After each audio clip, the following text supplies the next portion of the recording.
engineering of plants for Excuse me, ma'am. nutritional biofortification. Okay. So now we have Dr. Ranjit. Sir, आप proceed कर लो. Ma'am, your voice. Dr. Voice is you can okay. speak. Okay. If So my voice is breaking. Yes. Welcome, sir, in third day of FDP in advance in Biotechniques. So Dr. Ranjan Kumar is a senior scientist at Division of Biochemistry, IARI. He worked in the area of stress genomics, particularly for solving the problem of terminal heat stress in wheat. He has cloned more than 40 novel stress associated genes from wheat. Dr. Ranjan has published more than 30 publications in peer-reviewed journal, 2 books and several book chapters and popular article in the area of heat stress tolerance in wheat. Dr. Ranjan was a coordinator of CAFT program of ICAR at IARI. He has experience of handling 14 in-house and externally funded projects in diverse area of agriculture science. His research area of interest includes mechanism of abiotic stress, tolerance in plant, genetic engineering of plant for nutrition, biofortification. So welcome you, sir, in this third day of FDP. Thank you, Gaurav and Ashima ma'am for using kind words. So once again, a warm good morning to all of you. So before starting, let me thank the coordinator as well as MIT group for inviting me to give a talk or to share my significant achievements in front of you.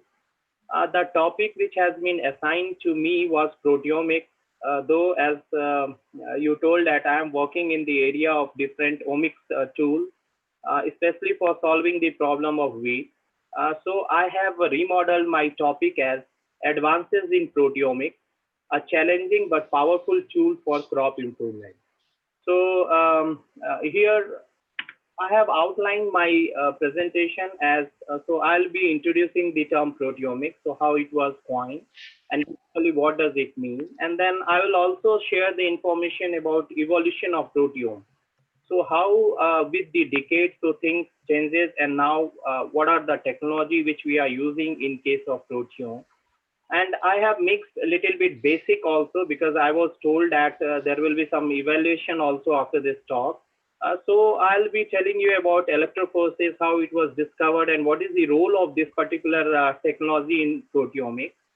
So basically I'll target 3 main pillars of proteomics, that is HPS space, 2-dimensional electrophoresis, and then mass spectrometry. Then further I'll just share information on gel-based proteomics as well as gel-free proteomics. So these two are very popular, especially gel-free proteomics nowadays are very popular technique used in almost all the labs. And then I will share or justify all my statements with some of the significant results which we achieved in our lab.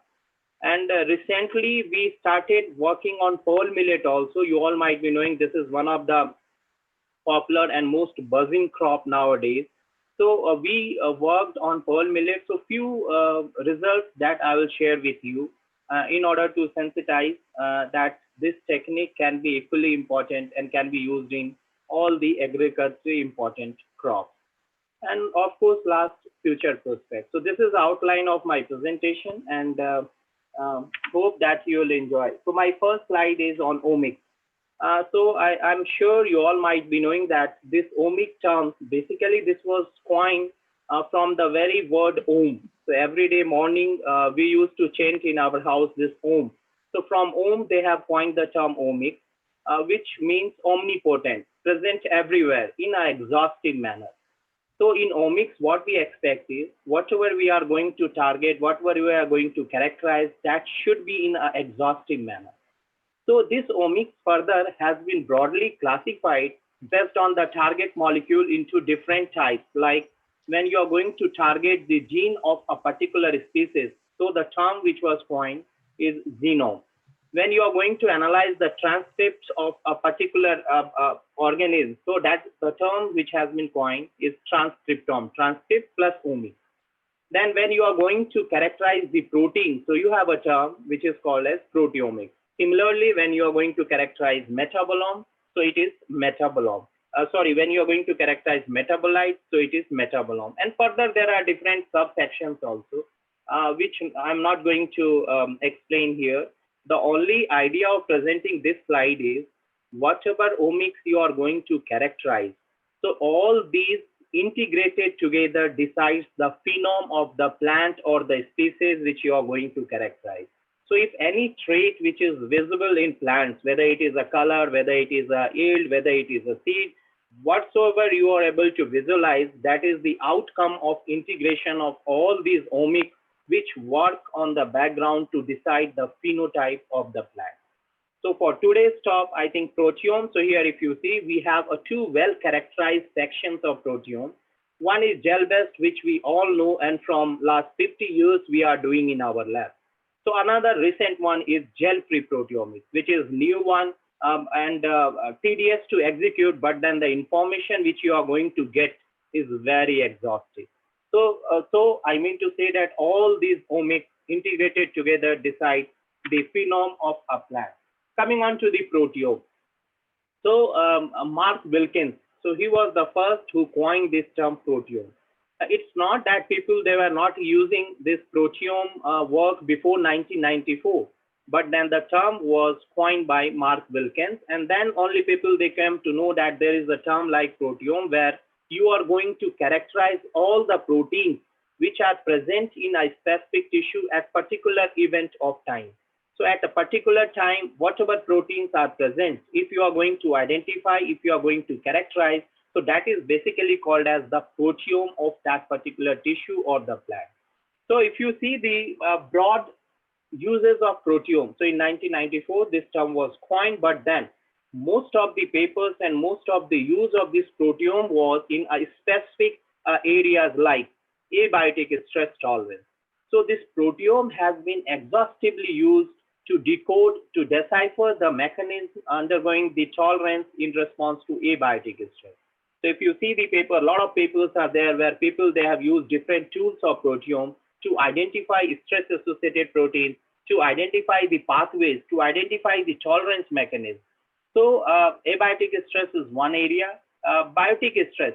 So biotic stress, equally, they have utilized this proteome to decode, to identify different biotic responsive proteins. A lot of papers are there where people, they characterize the mechanism which is responsible for modulating the tolerance. So there they used different tools of proteome. Then crop quality. So last decade, so this crop quality has come into picture when it was proven that global climate change is one of the real problems. And recently when FAO published that with the increase in temperature, there is a depletion in the quality of the nutrient in grains. So this crop quality suddenly comes into picture, and then proteome was one of the best tools other than the metabolome to characterize the crop quality in terms of protein. Because here limitation is that you are going to only analyze the quality of the protein which is present in your grain. So this was one of the most exploited technique other than the metabolome. Then growth response. So if you see from the eye of physiologists, so almost all the growth responses and then physiological characterization. So people, they have incorporated or they have mixed this proteome with other basic tool which we are doing from last 20 or last 10 years. And now they are getting wonderful results, and they have characterized and reported many new pathways, new members of pathway which we are not knowing earlier. So these are the advantages of using the advanced tool, that is the proteome. If you see here, I have put few figures. Like first one is SDS phase. So SDS phase is considered as one of the most robust techniques for protein profiling.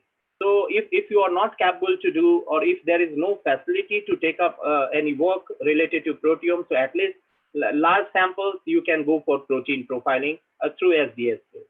Then another here you can see 2D gel, two-dimensional electrophoresis or two-dimensional polyacrylamide gel electrophoresis, where you can not only resolve different protein spots or using this technique, it's not only that you can identify the differentially expressed protein, but you can also pick it and you can identify or you can establish the identity of those proteins also. Then third here you can see immunoblot. So now this is also one of the very important technique used in case of proteome. And now we have a new technique for breeding that is called protein targeted based breeding program. So this is one of the a subset of speed breeding where people, they are using immuno-based method to screen large germ plants for a specific trait. So, and then next figure, you can see this is a figure of Orbitrap, so mass spectroscopy.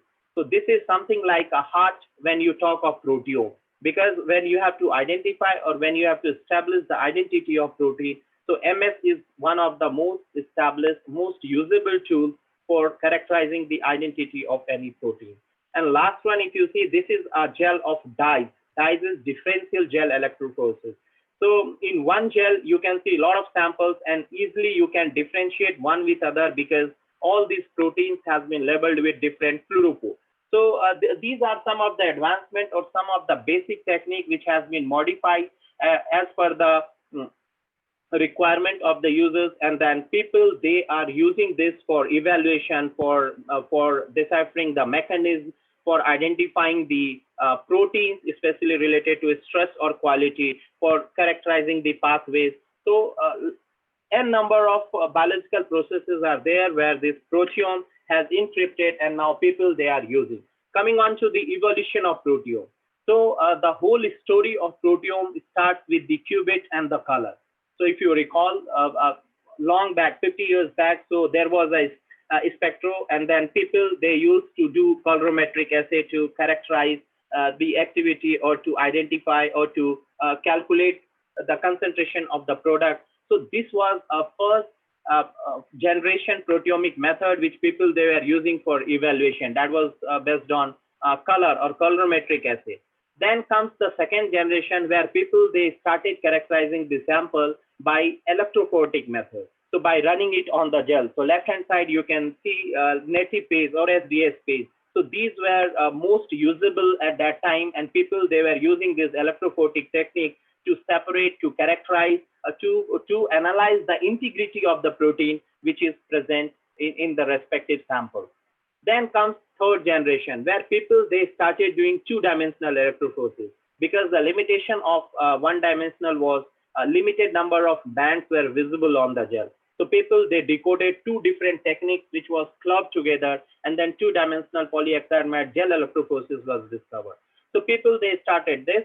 A large number of proteins was accommodated on the gel, and then it's not only the accommodation, but they started identifying the protein spots also. And then 2D phase, so this ruled almost more than 2 decades in the area of proteomics, where people, they use this exhaustively for characterizing different germ plasms, for identifying different proteins, for characterizing the pathway.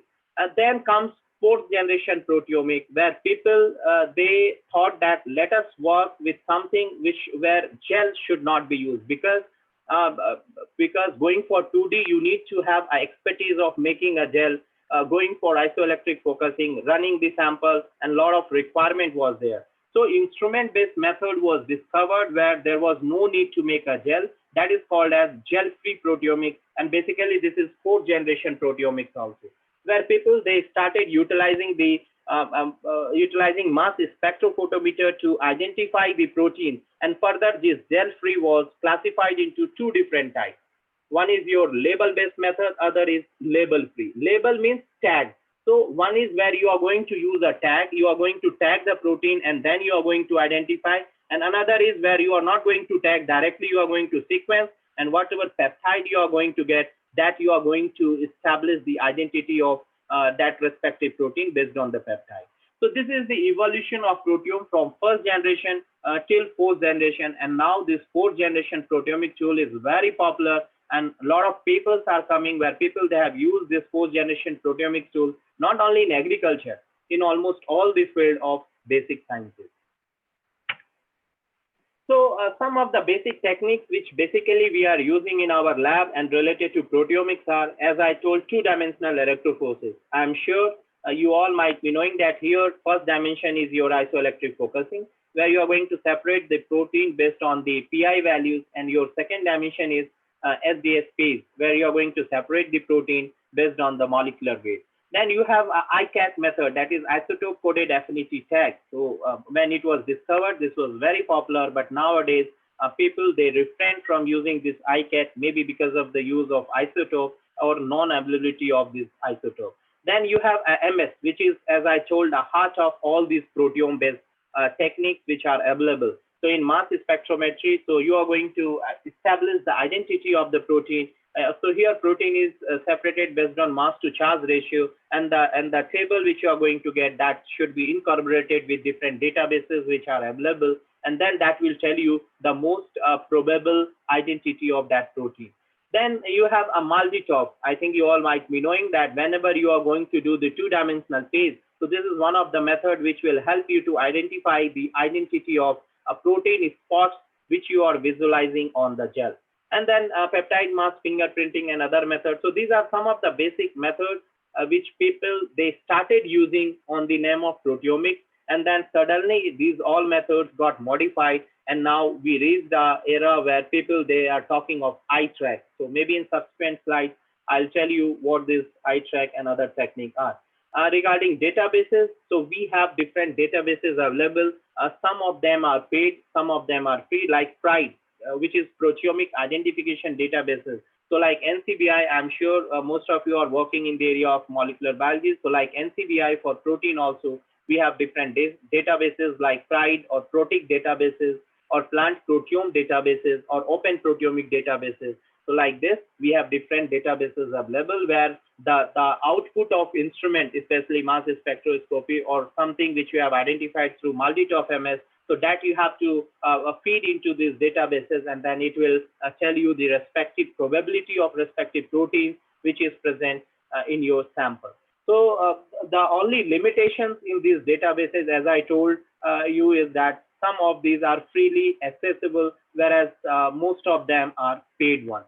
So this is one of the limitations in the area of proteomics. So before going on to further in depth about the proteome, let's have a look on a basic information about electrophoresis. And I'm sure most of you might be knowing this basic information. So just I will brush up in order to connect my talk with the proteome. So electrophoresis. So I think you all might be knowing that Ernest Tiselius, so he was the man who first discovered the electrophoresis. And he won the Nobel Prize also for this discovery. Left hand side, if you see the figure, so this whole apparatus, this big.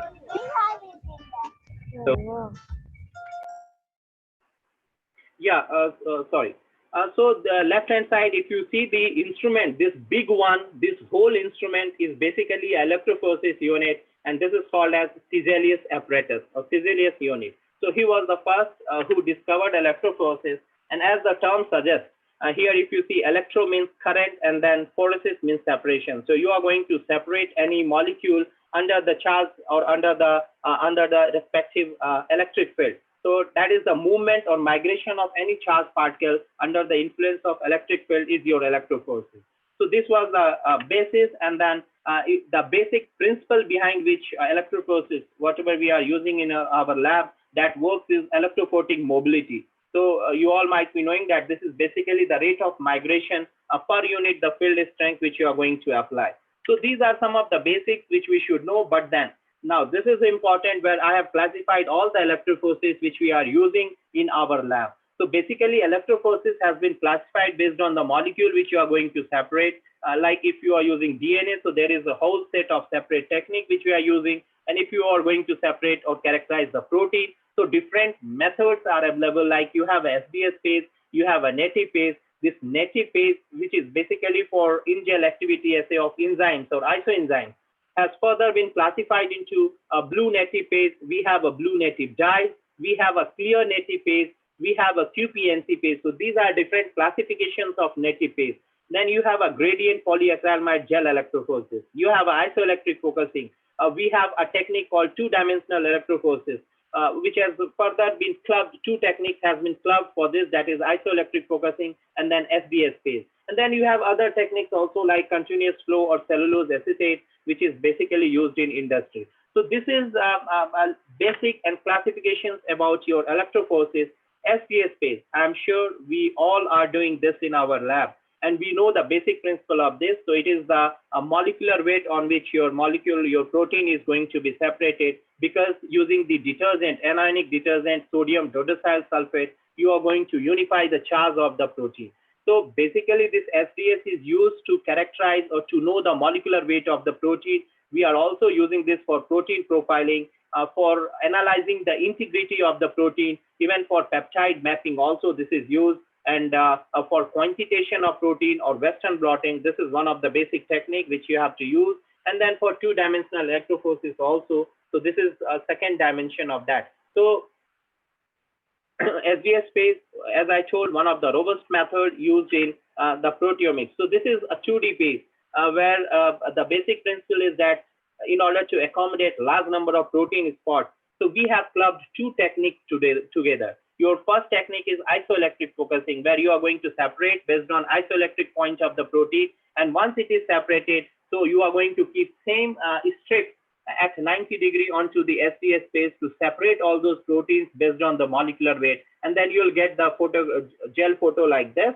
And then you can do n number of characterization once a gel image is with you. So this is also one of the very popular and usable technique, especially for differential protein profiling, even for the identification of novel proteins. So this is one of the best method which people they are using. Even you can analyze the mixture of protein also, and now post-translational modifications also, people they are using this technique to characterize PTM. Coming on to the last pillar of this proteomics, that is mass spectrometry. So here you can see there are a few things. So I have listed the steps. So you have to isolate a high quality protein, then you are going for tryptic digestions, and once you have digested, so these small peptides are injected into the MS instrument, where these peptides are separated based on mass to charge ratio, and once you get the data, so easily you can incorporate that result by mapping it onto the different databases which are available on public domain. And this is one of the most usable technique out of all which I listed. So this will give you the identity of that particular protein which is present in your sample. So now that was brief about the electrophoresis, about the types of electrophoresis, about the three pillars of proteomics. Now let's have a look on subsection of proteomics. So this proteomics has further been classified into different types based on the uses. Like you have a quantitative proteomics. As the term suggests, quantitative means you are going to analyze the quantity of the protein or the number of proteins which are present in your sample at a particular time, or maybe in response to a particular treatment. Like Eyetrack. Eyetrack is one of the technique or one of the technique grouped under quantitative proteomics. Similarly, phosphoproteomics. I think you all might be knowing that almost more than 60 to 70% of the protein undergo phosphorylation as one of the post-translational modifications. Especially even most of the regulations which is happening in the biological process. So phosphorylation is one of the regulatory methods where most of the enzyme regulates its activity. So phosphoproteomics is also one of the very important subsection of proteomics, and now it's exhaustively used to decode the regulatory mechanism of different enzymes, where phosphorylation is the regulatory method. Similarly, proteogenomics. So now people, they have, because all omics was simultaneously discovered. So people, they developed proteogenomics, where they are going to use the information of genomics as well as transcriptomics to properly characterize or annotate the protein which you are going to identify through the proteomics. That is proteogenomics. So you are going to take help of the genomics information as well as the transcriptomic information to correlate it with the proteomics which you are going to identify. It means in a complete sense, you are going to generate the information from the genome to the gene to the protein. And once you know the information about the protein, so it's very easy to modulate or manipulate a specific pathway or manipulate a specific trait in a plant or maybe per se any living system. So this is the beauty of proteogenomics, and a lot of databases are available for supporting or for characterizing the data which you are going to get out of this. Then comes glycoproteomics. So this glycosylation is also one of the most important post-translational modifications. And let me tell you, it has a very important use, especially in medical science, because glycosylation-based markers are now available which will tell you well ahead of time about some of the dreadful diseases like cancer. So this is one of the most popular marker which people they are using. So glycoproteomics is also one of the very important subsection of proteomics, where it will tell you about the interaction of cell to cell. It will tell you about the signaling mechanism. It will tell you about the cell adhesion. So different biological processes are there, which easily you can characterize, you can network by characterizing glycoproteomics in your tissue. So these are some of the subsections of proteomics, which nowadays are very popular, and a lot of new information are generating every day.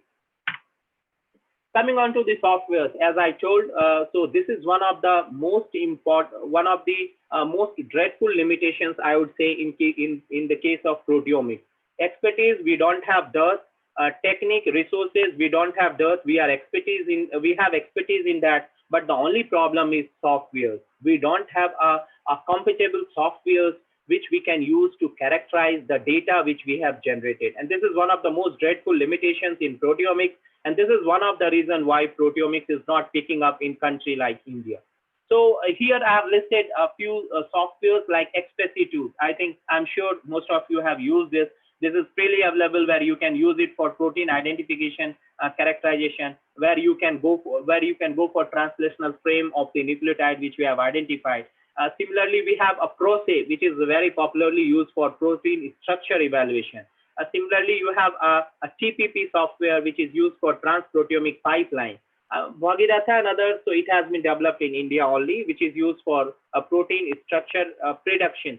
So similarly, master search analysis, as I told, in case of MS or maybe in case of MALDI, once you generate the data, then you have to feed it into the master search analysis to establish the identity of the protein. Similarly, Scaffold and Decon MSN. So these are some of the softwares which help you in decoding and characterizing the data which you are going to get out of your instrument. So all these, few of these softwares are freely accessible, but others, so maybe you have to pay money to access this. So this is one of the limitations in the area of proteomics. So overall, if I have to sum it up, so this proteome, it has been majorly exploited for characterizing the stress tolerance mechanism. Then for pathway characterization also, if you search the literatures which are available, so this is one area where a lot of papers are there, and people, they have used this to characterize the pathway. So you can use proteome for decoding the tolerance mechanism. You can use it for pathway characterization. Even you can characterize the nutritional aspects of different plants. And for post-translational modifications also, you can use the proteome data to characterize the PTM of any plant. So these are some of the major uses of proteome, and a lot of literatures are available where people, they have used this. Now, so with this brief note, I will take you to the some of the techniques which has been clubbed under the two different subset of proteome, that is gel-based and gel-free. So let's have a look on gel-based proteome. So what we are going to do and what is the outcome. So bottom, if you see, I have listed three different figures. One is two-dimensional phase, which is basically a gel-based method. Then I have listed MALDI-TOF, where you are going to establish the identity of the protein spots which you have picked up from the 2D phase gel. And third is master search, where you are going to feed and then you are going to establish the identity of that respective protein. So let's have a look on some of the figures which we have worked here in our lab. So here you can see this is two gel. One has been generated under control condition, whereas other has been generated under heat shock treated condition. So if you see these reasons, so these are the reasons where we expected, or where we could able to figure out appearance of stress responsive protein. And bottom you can see the table. So when this gel image was characterized, we could able to find out unique proteins as well as some of the proteins which were expressed in both the gels. And then of course we identified differentially expressed protein also. So once you run a 2D phase, you will get three different type of protein on the gel. That is unique protein, those protein which are present in both the gel, and then differentially expressed protein. So once you identify, or once you pick the differentially expressed protein, so you can establish the identity by running it on MALDI-TOF MS. So here you can see MALDI-TOF, one result I have shown. So like this is a result of one protein spot, which we picked. We did tryptic digestion, and then that was used for MALDI-TOF. And here you can see the identity, you can see the peptide mass fingerprinting of this particular protein spot, which has been labeled as WT164. It shows maximum homology with Rubisco small subunit. So it means this protein shows maximum homology with Rubisco small chain. It means its identity is that the probability is it is a Rubisco small chain unit. So like this, you can identify differentially expressed protein or any protein. Suppose if the intensity of some protein is very high and you are interested to identify or establish the identity, you can go for MALDI and it will give you a result like this. So here easily you can see that we have identified the protein. There is a respective excisions, organism, spot ID, molecular weight, as well as Mohs score, and then coverage. So like this, it's not only that you are going to identify, but you can also calculate the relative fold change in expression as we are doing in case of real-time PCR. So based on the percent area or based on the percent pixelation, you can easily calculate the expression of that respective protein, like what has been presented here at the bottom.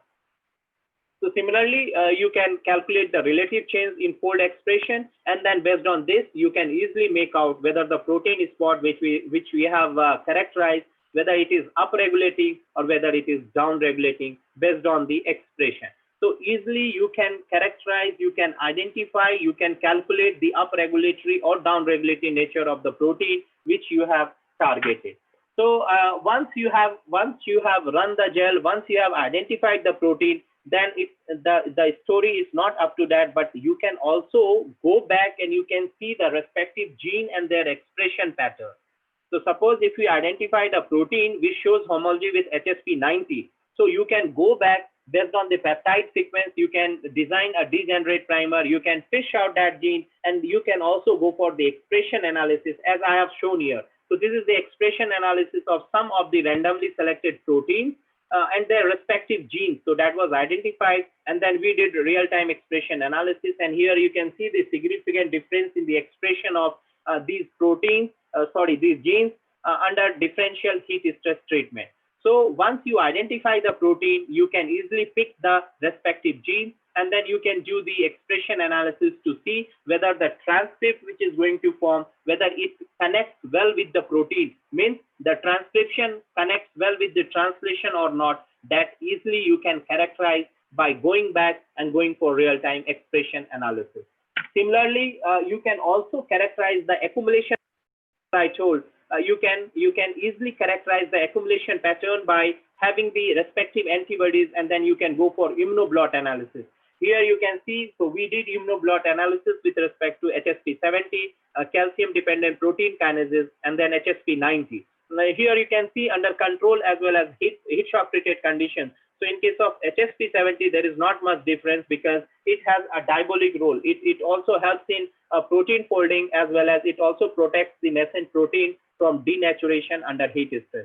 Similarly, calcium-dependent protein kinases, here you can easily see the accumulation in case of heat shock treated, because once plant is exposed to heat stress, so this TDPK acts as a signaling molecule and it triggered the signaling mechanism or the defense mechanism of the plant.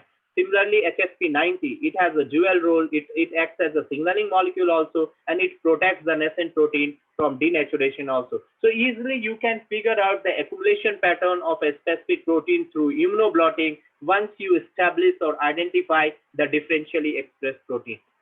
So these are some of the tools, accessory tools, which people they are using to characterize the data which they are going to generate out of the proteome. This is one different set of gels. So we characterize the effect of phytohormones, especially abscisic acid and gibberellin, on the appearance or expression of some of these phytohormone responsive proteins. And easily you can make out with response to increase in the concentration of this phytohormone as well as heat stress. Easily we can make out the appearance of differentially expressed protein, and then when we characterize, most of those proteins were observed associated with the ABA and GA biosynthesis pathway. So like this tool empowers you to identify the missing link, and then you can characterize, you can compare across the species, within the species, and then you can remodel the pathway. So this is the beauty of these techniques. This is one 2D based analysis of wheat pollen. So I think very few of you have seen wheat pollen. The structure is like this. It has a lot of rays on the surface, and then there is a pore on these rays. The beauty of this wheat pollen is that all these pores are open. But once a plant is challenged with some stress, whether it is a abiotic or biotic, so these pores will plug with the starch. So once it is plugged with the starch, then this pollen will not able to grow when it falls on the stigma. So when we got this information, we started characterizing this. We used the tool of two-dimensional phase. Here you can see the two-dimensional phase cell under control as well as heat shock treated conditions in contrasting with genotype. And we could able to identify a set of proteins which were responsible for modulating the tolerance of this pollen under stress. And then we also characterize the accumulation pattern of this protein also as shown at the bottom. So this is the beauty. These tools empower you to characterize which is known, and even you can characterize which is not known using the different tools like 2D phase or the immunoblotting. So these are some of the gel-based method and some of the results which easily you can plan, you can identify, and then you can remodel or you can find out the missing links in these pathways. Let's have a look on gel-free proteome. As I told, now this is one of the buzzing word, and a lot of people, they prefer gel-free proteome over the gel-based proteomics. The problem is that in case of gel-based proteomics, you have to make a gel, you need to have a specific instrument, you need to have expertise to run it. So it's quite tedious. Whereas in case of gel-free proteome, what you have to do is the only wet lab work is that you have to prepare a high quality protein which you are going to use for the identity.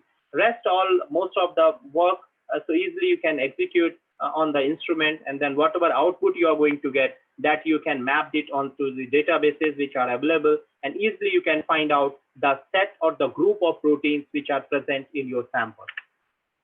So this is one graph where I thought that I should include the flow chart of the gel-free proteome which we are doing in our lab. So here if you see, you have different samples. So the first step is that you are going to purify or you are going to isolate a high quality protein. So you need to purify this because a lot of inert and unwanted materials are also present in your sample. So you have to purify, you have to generate a high quality protein, and that you can check by running it on SDS phase gel, or even you can do 2D phase gel to identify or establish the quality of the protein which you have isolated.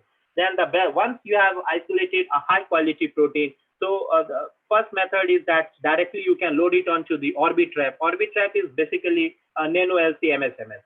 So here you feed, and then it will give you a set of peptides based on your protein mixture which you have prepared. And once you feed this peptide onto the databases, it will tell you the identity of the protein. So what protein or what type of protein is present in your sample. So once you establish the identity of the protein, then n number of bioinformatics softwares are available through which you can characterize, you can see the intractome, you can network these proteins, you can find out where this protein works, you can characterize the pathway itself where these proteins are functional. So n number of work you can do once you identify or establish the identity of these proteins. So this is very simple. Prepare a high quality protein, use the instrument, get the peptide sequence, and then feed it on the databases to get the identity of the protein. Another method is that you can purify a high quality protein, go for tryptic digestion, and then after that you feed it in MALDI-TOF and establish the identity of your respective protein.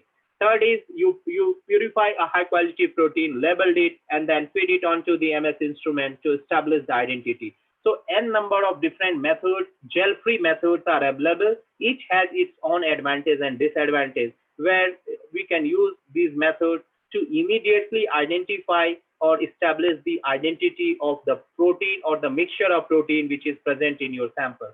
One more difference is, in case of 2D gel, so whatever spots you are going to pick, that only protein you are going to identify. Whereas in case of gel-free proteomics, so whatever protein are present in your sample, so this technique empowers you to identify all those proteins which are present in your sample during your collection. For example, suppose if I'm taking a root tip, if I prepare a sample from that, and if I go for this gel-free proteomics, so this method will tell me all the proteins which are present in the root tip at that time. So this is a beauty. Once you have a set of all known as well as unknown proteins, so easily you can remodel, you can plan, you can go for characterization, and then you can remodel the pathway. So this is the beauty of gel-free proteomics as compared to gel-based proteomics. So there is another term, a global proteome profiling. So this is basically a shotgun proteomic approach. The advantage of this particular global proteome profiling is that you can identify 1,000 and 1,000 of proteins using this technique. And it also allow you to differentiate between or differentiate or compare two different samples, or maybe you can compare or treat it with the control one.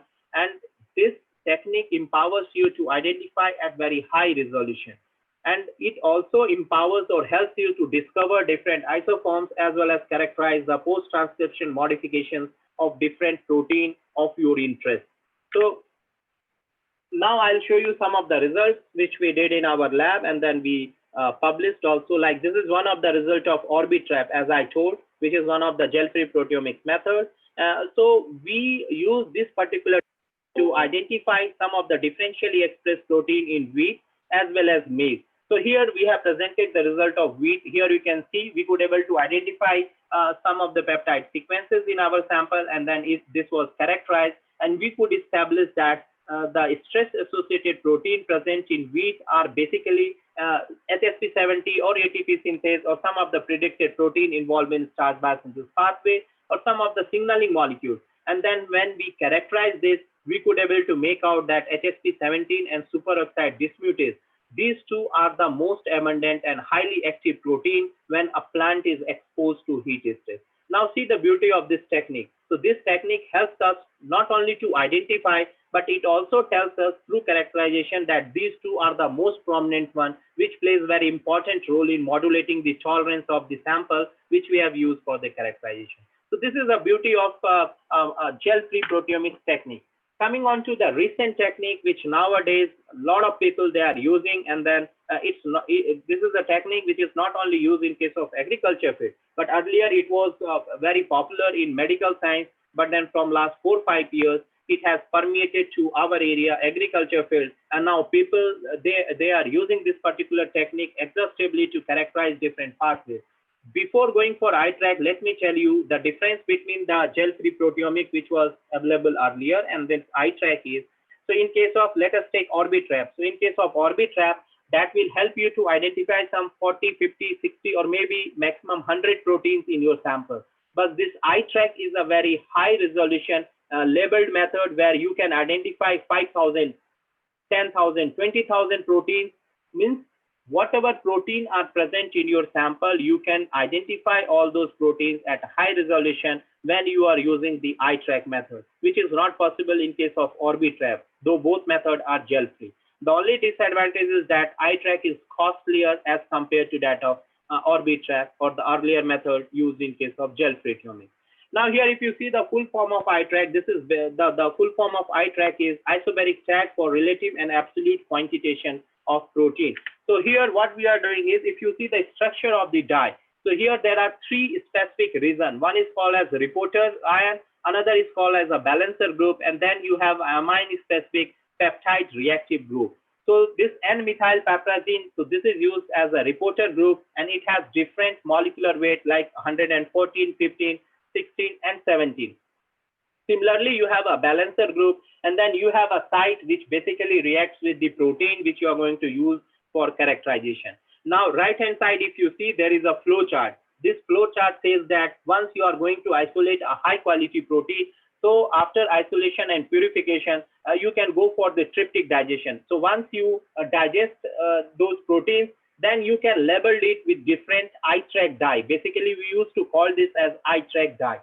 So you can label it with different Eyetrack dye, and then after labeling, you can mix, and then you can run it on liquid chromatography, mass spectroscopy. So LC-MS, you can run it. You will get a graph like this, which has been shown at the bottom. And then when you feed this, so easily you can decode the identity of all the proteins which are present in your respective sample. And since this is labeled one, so it becomes easy to go for bioinformatic characterization as well as decoding the identity of the protein. Whereas in case of a label-free, sometimes it's difficult because there you have not able, it will be something like a meshed data which you are going to get, and it's difficult to decode. So this is in brief about the Eyetrack. The beauty is, even though this is a costly technique, but very powerful technique to identify not only the known proteins which are present in the database, but even the hypothetical protein or unknown or novel protein also you can identify based on the peptide sequence, And once you have a set of all the proteins, then n number of other tools are available through which you can go, you can identify and you can clone respective gene, or you can isolate respective protein, which will be basically a novel one, and then you can go for functional validation to characterize the respective pathways. So this will empower, and as I told that it will help you to identify thousands of proteins. It means you have, suppose if you have a 20,000 differentially expressed protein, so it empowers you to classify these proteins based on their functions into different groups, and then based on these proteins, easily you can decide your future research area, or you can get the answer for which you have done your Eyetrack. So this is the power of Eyetrack. This is one Eyetrack which we did in wheat sample to identify some of these differentially expressed proteins. Here you can see that we could able to identify almost more than 5,000 differentially expressed proteins with high accuracy. And not only we identified, but based on these proteins, we did reverse genetics. We prepared degenerate primers based on the peptide, and then few of these we cloned the respective gene also, which has been submitted in NCBI GenMed. So this is the beauty of such data which you are going to get out of this technique, Gelfree technique.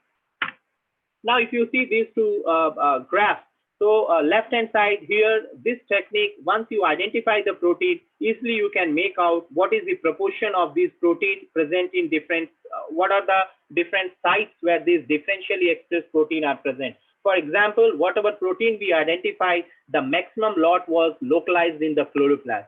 Now see the information. No technique will tell you that once you are exposing the plant to heat stress, so what is the proportion of differentially expressed protein in which organelle, which site, but this technique will tell you what is the localization of this differentially expressed protein. Similarly, if you see the right-hand side, so this graph tells you what are those proteins which are expressed, which shows upregulation as well as downregulation. So here you can see some of the proteins which we could able to characterize, which shows upregulation in thermotolerant cultivar, whereas downregulation in thermosusceptible cultivar. Now, let me tell you, till date, we don't have any tool which will simultaneously tell you what are those proteins which are showing high expression in tolerant and low expression in susceptible. But here, using different softwares, easily you can make out what are those proteins which are highly expressed in tolerant and downregulated in susceptible. Why this data is important? Because if I know this information, it will be very easy to design a climate smart crop, or to modulate the tolerance level of susceptible crop. Similarly, Go analysis. So you can also characterize the protein which you have identified based on their biological processes, based on their molecular functions, and based on their localization. So easily you can characterize, and then you can generate the data. Here you see, once you identify those proteins, so now you can do n number of wet lab work. Like here we have done enzyme activity assay. So once we know that these are the enzymes which plays very important role in modulating the tolerance level, so easily you can characterize, you can go for activity assay, you can do the enzyme kinetics, you can characterize, you can see the involvement of these enzymes in different pathways, and you can also characterize those pathways. Similarly, right hand side, if you see, these are some of the antioxidant enzymes which we could able to identify, and here also we did activity assay, and clearly you can see the difference in the activity of these enzymes under heat stress as compared to that of control. And it's not only that you can analyze, you can do n number of wet lab work, but even a bioinformatic tool also you can use to characterize the structure of those enzymes which you have identified. So you can do n number of characterization with the structure of the enzymes. You can also draw the Ramachandran plot. You can also see the interactome of those proteins, like what are other members through which it interacts, what is the networking of that protein. So this exhaustive information also you can generate once you have a data, or once you have identified all the proteins through a method like Eyetrack. Right hand side, you can see that once you have done all this characterization, you can also do the accumulation pattern profiling to see the accumulation of these novel or hypothetical protein which you have identified through your Eyetrack method. And not only this, once you have a used protein data set with you, then you can also remodel. You can also present those data on a pictorial graph, sharing that what is the situation and what is the activity of these enzymes, or what is the expression of these enzymes, what is the site of expression of these enzymes, and what is the effect of the activity on the structure. So here I have shown one model where we have tried to figure out the effect of expression of these stress associated protein as well as metabolic pathway associated protein onto the starch granule as well as the development of spike and the seed bed. So we have tried to correlate this. So like this, once you have a data with you, you can do n number of characterization to remodel the pathway, and then you can future plan your work. So one question which many a times comes when you work in the area of proteomics, and nowadays with the advent of Gelfree Proteomics, this is one of the questions which comes in front of us. The question is whether one should go for a labeled or label-free method. So during my presentation, I have already told you that labeled means you are going to tag the protein. Label-free means we are not using any tag. So here, this is a small difference between the labeled or the label-free method. So first critical difference is time. So time is very important, crucial parameter when you are working in the area of proteomics. So in case of label-free, it takes more time as compared to the labeled one. Coming on to the wet lab complexity and time. So in case of label-free, it's easy as compared to the labeled one. Coming on to the comparability of samples. So in case of label-free, as I told, since there is no tag, so it's very difficult to compare the samples. Whereas in case of labeled one, since you have tagged each sample with a specific reporter dye, so it's very easy to compare one sample from the other. Data analysis and then study design, so this is equally tough in both the cases. As I told that the last part of my presentation is that recently we started working in the area of pearl millet, and you all know how much nutritious pearl millet is. So our objective was to characterize the quality of this pearl millet grain using the proteomics tool. So we initiated the proteomics in the powder of the pearl millet grain. So here you can see the powder was made from 4 diverse genotype of pearl millet, that is white, purple, Daman Sakshi, and then decorticated Daman Sakshi. Let me tell you, this Daman Sakshi has been recently released by Icetrack. It has a high iron and zinc content. So what we did was we prepared the powder, and then it was kept for different durations, and then we isolated the storage protein, and then it was run on the gel. Easily you can make out the difference in the appearance of the protein band with increasing number of days after milling. So with the increasing number of days after milling, there was compromise in the quality of the protein. Let me tell you, all these proteins are not only steroid proteins. So many of these proteins are enzymes also. Basically, we used to call it as rancidity causing enzymes, which degrade the quality of the flow which you are going to use. So with this SDS phase, we can easily make out that with the increase in number of days after milling, the quality of the protein which is present in the grain or the powder is compromised. If you see the another photograph, so this is a gel photograph, 2D gel phase of the powder which we could able to isolate from MPMS17 and then Damodar Basri. For audience, let me tell you, this Damodar Basri is a land races, whereas MPMS17 is a hybrid. So we did 2D phase from the protein which we extracted from the powder, and then here you can see the 2D phase, and further this gel image was characterized using IMP7 software. So there is IMP7 software which is proprietary of Amarsham. So we characterize different protein spots which was visible on the gel, and here right hand side you can see the table. We could able to identify those spots as well as the expression pattern of those proteins. And further, we did identification study, and we could able to identify some of the novel proteins which were basically storage protein, but that was not known. So we could able to identify a few. Now it's under publication, so that information I'm not going to say. This is another gel photograph where we compared one land with the Daman Sakshi. As I told, Daman Sakshi is one of the biofortified line of Icetrack. So recently they released this for high zinc content. And then here you can see the gel photograph as well as the software-based characterization. And then we could able to identify overexpressed spot as well as spots, and then identity was established. To our surprise, in case of Daman Sakshi, we could able to identify some of the transporters which were a zinc transporter basically. So until unless people they were not knowing, but then these are novel transporters which are related to zinc, which we could able to identify through our 2D phase. So now we are in the process of cloning those respective genes through reverse genetics approach. That was in brief about the proteomics. Let's have a look on the future prospects. So exploring redox proteome, I think I'm sure you all might be knowing the importance of redox in our living system or in biological cells. So now there is an urgent need to use this proteome to decode the redox pattern of the living cell, because all the enzymatic activity and most of the biological processes or flux which is happening inside the system. So redox plays very important role. And then now it's time that we should use this particular proteome to decode the redox of a cell. Then next is connecting genome with the proteome. Still, we have initiated this, as I told, in case of proteogenomics, but then still a lot of work has to be done, a lot of resources has to be created. So there is an urgent need that we have to connect our genome with the proteome, because many of the dreadful diseases where we are handicapped, so once we could able to connect this, so it will help us to decode, to control this, and at least we'll get the information, and then later on we can plan our research work to solve that problem. Similarly, in case of agriculture field also, many a time it happens that we know the protein, but that respective gene, we don't have information. So there is an urgent need to connect this genome information with the proteome if really we want to develop plants for future. Then third is cost-effective, high-throughput tools for proteome. This is also one of the important limitations in proteomics.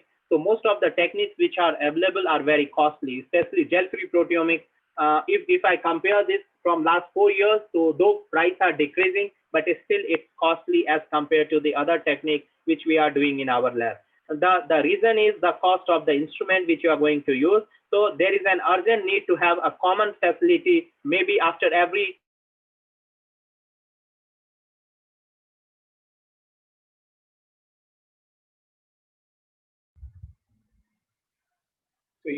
effective. This cost of run should definitely be brought down if really we want to popularize this particular technique. Next is freely accessible softwares. As I told, whatever softwares are available, so most of them are paid one, and this is one of the most dreadful limitations in proteome, because if you generate the data, if you do all work, and suppose if you are not able to decode that, so it's useless. So freely accessible softwares, this is a need of ours, and I think at institution level also, there should be a facility where institutions should take the license of a specific software, and then all other people, they should use those who are working in the respective area in order to generate novel and informative information. Coming on to the next, that is computing, from computing to the functional proteome. Now, this is also one of the limitations, that whatever systems we are using, so most of the systems are not compatible with the software which you are going to use, because here you are going to play with the big data. You have a huge data, so you need to have a very compatible server if you want to characterize, if you want to download a databases, if you want to access the databases, you need to have a very strong and compatible server to decode the information. So this one, definitely individual level, it's not possible, but at least at institution level, it's very easy. Last is connecting proteome with phenome. Even if you connect genome with the proteome, so that is of no use until unless you connect the proteome with the phenome. Phenome is the visual outcome of the things which you are going to see, whether it is the visual outcome of the plant, whether it is the visual outcome of any living organism. So there is a need to connect genome to the proteome and proteome to the phenome in order to have, or in order to enrich the information which we have. And once we enrich the genetic resources, so definitely we can use this to develop a climate smart crop. These are some of the publications. So you can type my name and then easily you can download.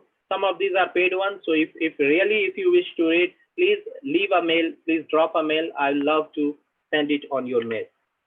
So with this, I think I should acknowledge Director IRI, Joint Director Research IRI, Dr. Sally Praveen, my head, Division of Biochemistry, Dr. C. Vishwanathan, so he is the coordinator, School of Basic Science at IRI, Dr. Himanshu Patai, because some of the result which I had shown, that was done under his guidance, and now he is Director Niaz Baramati. Dr. G.P. Singh, so some of the germ plasm which I characterized, so that was given by Dr. G.P. Singh. He is now Director IWBR. Dr. Bhupender Singh, he is head CISPRA, and some of the radioactive labeled work, so that we did under his guidance. Dr. Suneha Goswami, she is my colleague. She is very active in some of this molecular work. all my RA, SRF, and students. Special thanks to the patron MIT Group, Society of Biological Chemists, for organizing such a wonderful FDP, that is Faculty Development Program, and giving opportunity to share my work with you all. And a special thanks to coordinator for giving me this opportunity. So thank you all. Thank you, sir. Thank you very much. Very nice and informative session. So, participant have any question? Sir, there is one question. Are you guys Iyetrack or TMT for quantitative proteomics? Are there efforts going on for exploring PTM as well? Can you repeat your question? Sir, are you guys using Iyetrack or TMT for quantitative proteomics? Yeah, it is a very important tool of quantitative proteomics. Any other question? Participants? TMT is basically tandem mass tag, so that I have not explained. So this is also very popularly used for quantitative proteomics only. Okay. So thank you so much, sir.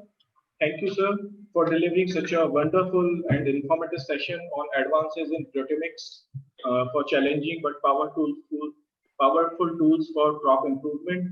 You covered various aspects of proteomics like gel-based, gel-free proteomics, then technique used in proteomics, TEF, SDS page, ICAT, MS, MALDI. Then you covered electrophoresis and then mass spectroscopy. Then you described the quantitative proteomics and phosphoprotein, glycoproteins. Then gel-based proteome, 2D, multi-top, global protein profile, and Iyetrack. So you covered all aspects through basic to advanced. So thankful to you, sir. On behalf of MIT Department of Biotechnology, I'm very thankful to you. Thanks a lot, sir. Thank you, Gaurav. Thank you. So participant, please fill your feedback form after the session and join at 2 p.m. Thank you. Shall we leave now? Yes, sir. Yes, sir. Thank you.